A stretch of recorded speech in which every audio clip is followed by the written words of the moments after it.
students, hope you all are fine. Today our topic is some applications of trigonometry. आप लोगों को पता ही है हमने इंट्रोडक्टरी पार्ट खत्म किया है. अब आज हम पढ़ने जा रहे हैं सम एप्लीकेशंस ऑफ ट्रिग्नोमेट्री. हम एप्लीकेशंस क्यों पढ़ते हैं, इसका क्या यूज है? तो मैंने आपको क्लास में भी बोला है कि हम एप्लीकेशंस इसलिए पढ़ रहे हैं क्योंकि अगर हमें बिग बिल्डिंग्स या मॉन्यूमेंट्स की हाइट्स वगैरह फाइंड करनी होगी या रिवर्स की डिस्टेंसेस विड्थ वगैरह फाइंड करनी होगी तो उसके लिए हम यूज करते हैं एप्लीकेशंस ऑफ ट्रिग्नोमेट्री. जो सब आपने फॉर्मूलाज और ट्रिग्नोमेट्रिक रेशियोज पढ़े हैं वो यहाँ पे यूज होंगे. तो मेन पर्पस क्या है इसका? We use this for the measurement of heights and distances. हमें मेनली क्यों यूज करते हैं? ताकि हम हाइट्स एंड डिस्टेंसेस को क्या करें? मेजर. इसके बाद इसमें दो मेन इंपॉर्टेंट कॉन्सेप्ट्स आते हैं. One is angle of elevation and second one is angle of depression. ये मेन दो कॉन्सेप्ट्स हैं यहाँ पे. अब एंगल ऑफ एलिवेशन और एंगल ऑफ डिप्रेशन समझने के लिए वी टेक एन एग्जाम्पल. अगर यहाँ पे कोई स्टूडेंट खड़ा है ग्राउंड पे, अगर वो सीधे आगे की ओर देखेगा, that means line of site is along the horizontal line. अब अगर हम लेट करेंगे यहाँ पे कोई बिल्डिंग है, तो ये स्टूडेंट इस बिल्डिंग की टॉप की ओर देख रहा है. That means the line of site is along that. ये बिल्डिंग के टॉप की ओर देख रहा है और इसकी लाइन ऑफ साइट यहाँ है. और ये लाइन ऑफ साइट आप देख रहे हो, ये इस हॉरिजॉन्टल लाइन के साथ एक एंगल बनाता है. We take it as theta और इस एंगल को हम बोलेंगे एंगल ऑफ एलिवेशन. अब अगर ये स्टूडेंट नीचे की ओर देख रहा है, ग्राउंड की ओर, that means the line of sight goes there. और ये जो लाइन ऑफ साइट ये इस हॉरिजॉन्टल लाइन के साथ एंगल बनाती है theta. That angle is called the angle of depression. तो एंगल ऑफ एलिवेशन और एंगल ऑफ डिप्रेशन क्या होता है? अगर कोई भी स्टूडेंट खड़ा है जमीन पे तो वो सीधे आगे की ओर देख रहा है, that means the line of site is along the horizontal. अगर वो किसी बिल्डिंग की हाइट की ओर देख रहा है, that means the line of site is along that line and this line makes an angle theta with the horizontal line. Then this theta is known as angle of elevation, and when it looks downwards, then this line of sight makes an angle theta with the horizontal line, and this is known as angle of depression. ये था main concept angle of elevation and angle of depression. Now let us take an example.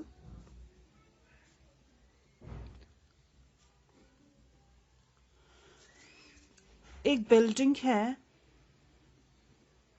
Late it be A B. हमें इसकी height पता करनी है, ठीक है? तो हम देखेंगे अगर यहाँ पे ये बिल्डिंग है, दिस इज ए बी.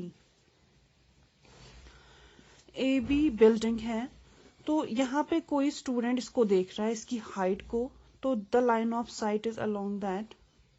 ये है लाइन ऑफ साइट और यहाँ पे एंगल ऑफ इंक्लिनेशन बन रहा है विद द ग्राउंड और इसका नाम हम देंगे theta. Angle of inclination is also an angle of elevation.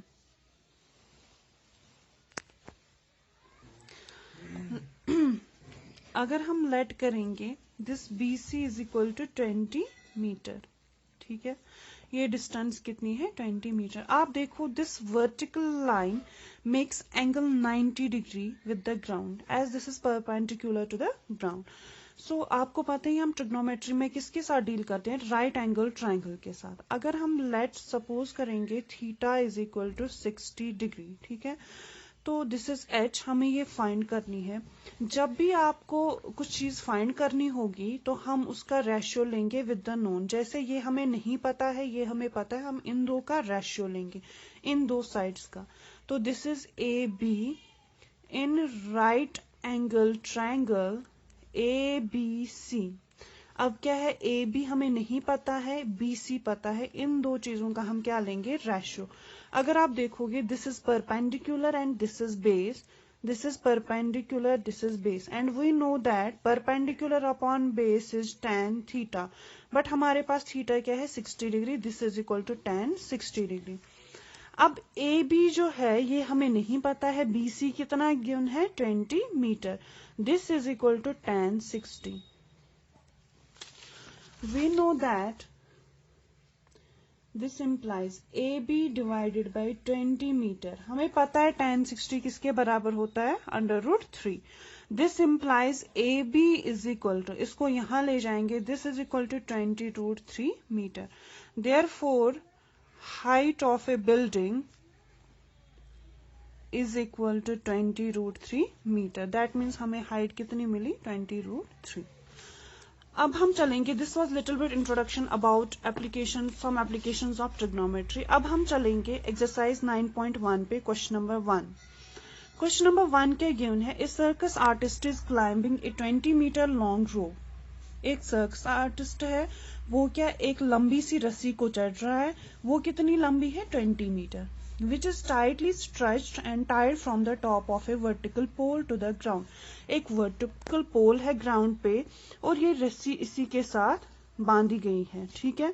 Find the height of the pole if the angle made by the rope with the ground level is 30 degree. हमें इस पोल की height find करनी है अगर ये angle कितना बना रही है, ये रोप 30 degree, that means angle of elevation is here 30 degree. अब हम क्या करेंगे, question number 1 solution.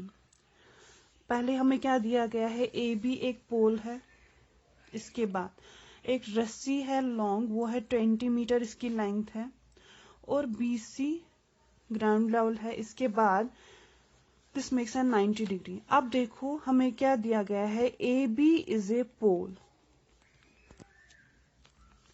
And A C is a rope